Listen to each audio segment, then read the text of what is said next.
Welcome to this explainer. Listen, if you're joining us today, chances are you know the absolutely exhausting, demoralizing reality of chronic knee pain. You know how it impacts literally every part of your day, from just walking down the stairs to trying to get out of your favorite chair. Well, today we're going to tackle that reality head-on. We're going to look at exactly how you can safely build the strength you need to reclaim your mobility. And we're going to do it using nothing but the evidence directly from clinical guidelines and top medical research. So right off the bat, let me ask you something that might seem a little counterintuitive, and it might even challenge what you've always assumed about joint pain.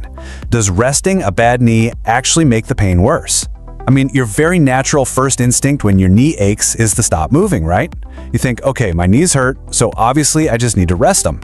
It seems perfectly logical. Look, I want to pause right here and just say, I know it hurts, and I know you're probably scared to move it. That knee pain is incredibly frustrating, and the fear of making it worse by exercising is entirely valid. But physical therapists and rheumatologists actually agree on a fundamental truth here. So my promise to you today is this. We are going to fix this safely. We're going to learn how to move in a way that actually heals. To show you what I mean, just take a look at the clinical consensus on movement. This comes straight from the American College of Rheumatology and Arthritis Foundation guidelines. See that top green box? Medical experts universally put exercise in the strongly recommended category for knee osteoarthritis. Out of all the physical and mind-body approaches they evaluated, exercise is sitting right there at the very top of the hierarchy of what actually works. Okay, so why is that? To understand it, we need a bit of a paradigm shift. You have to start thinking of your knee not as this fragile piece of glass that's going to shatter, but as a mechanical hinge. And just like a creaky door hinge, motion is lotion. When you stop moving, your joints get stiffer, the muscles supporting them get weaker, and the pain actually gets worse. Your knee joint literally requires movement to stay properly lubricated. Let's break down the biomechanics of that for a second. Your joint is surrounded by a soft tissue called the synovial membrane, and this produces something called synovial fluid. You can think of this fluid kind of like the essential motor oil in a car engine. An engine can't lubricate itself if it's just sitting idle in the driveway, right? The oil only gets pumped around when the engine is running. Physical activity physically stimulates the production of this fluid, allowing your bones to glide smoothly past one another without grinding. This brilliantly illustrates how the healing process actually works on a microscopic level. The weight that bears down on your joints when you step acts exactly like squeezing a wet kitchen sponge. It forces the old water molecules out of the cartilage. Then, when the weight is lifted as you step forward, those molecules rush back in, bringing fresh oxygen and vital nutrients with them. This movement also triggers a biological process called autophagy, which is basically your body's way of taking out the cellular trash and breaking down damaged cells. So the absolutely crucial point here is that we need to build your body's natural shock absorbers.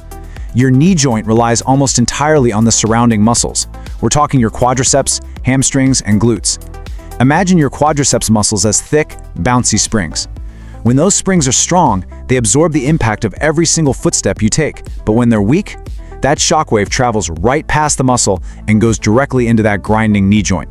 Now, before we get into the exact movements to build up those springs, we have to establish some absolute safety boundaries. There's a huge difference between muscle fatigue and joint pain. Picture a slightly furrowed brow, maybe a little sweat. That mild muscle burn is good. It means the muscle is working and getting stronger. But if you feel a sharp, stabbing pain deep inside the joint itself, if you find yourself wincing or gasping, that is a bright red stop sign. Stop the movement immediately. Let's get into our first actual movement and see how we can build those shock absorbers safely.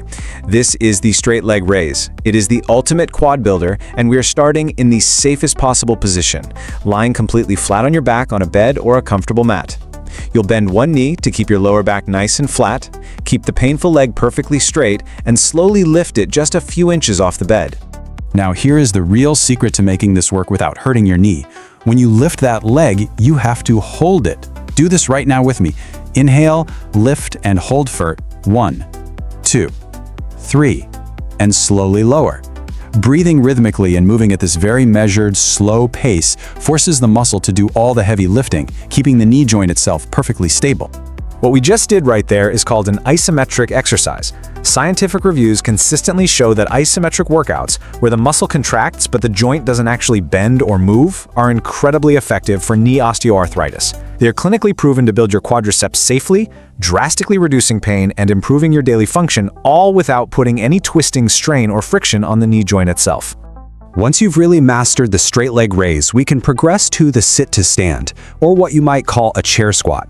This is arguably the most functional daily movement you can possibly practice. You just stand in front of a sturdy dining chair, push your hips back, lightly tap your bottom to the seat, and immediately press through your heels to stand back up. By practicing this, you're literally retraining your brain and muscles to make getting out of a chair easier and much, much safer. For this one, you'll want to aim for 2 sets of about 8 to 10 repetitions. And listen, if this is too difficult at first or causes any of that sharp joint pain we talked about, no problem at all. Simply put a firm cushion on the chair to raise the seat height. The priority is always safe, pain-free movement over how far down you can go. As you build those shock absorbers, you can eventually just remove the cushion. Okay, let's dive into our third exercise, side-lying legless. Now, you might be asking yourself, wait, why are we exercising my hips when my knee is what's hurting? Well, here's a rather surprising biomechanical fact for you.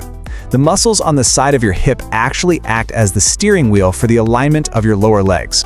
And here's exactly why that matters. If you have a weak hip or weak glute muscles, your thigh bone naturally wants to rotate inward whenever you take a step.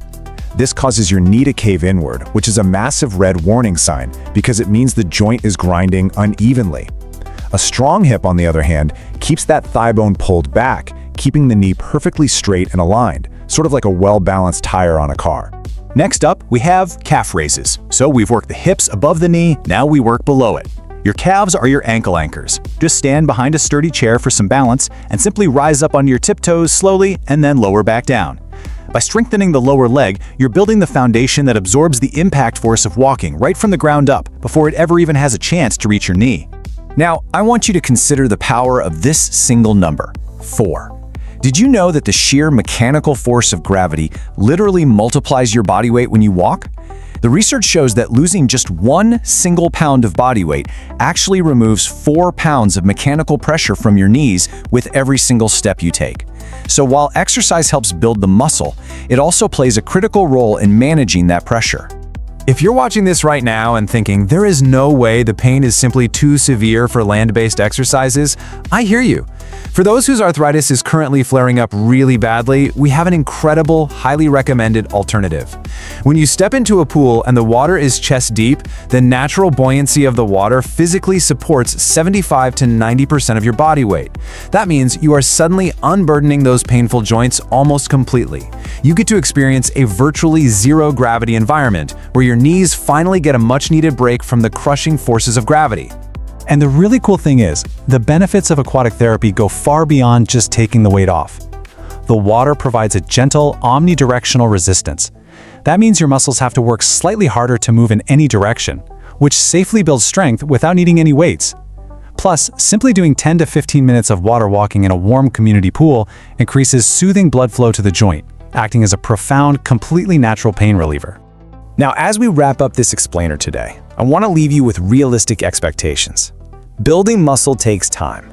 Doing these exercises won't magically cure your arthritis overnight. Cartilage doesn't just spontaneously regrow, but the medical evidence is absolute. Consistently doing these low-impact movements will manage your pain, stabilize your joints, and significantly improve your daily function. That is the truth, and that is exactly how you reclaim your life. So the only question left to ask is this: which of these 5 exercises are you going to try today? Will you start with those slow 3-second straight leg raises in bed? Or will you find a local pool for some zero-gravity water walking? Whatever you choose, don't let the fear keep you frozen. Start building those shock absorbers today, and remember, motion is lotion. Thanks so much for learning with me today. Thank you for your time. Subscribe for more health education. Like the video and share it to help others stay informed.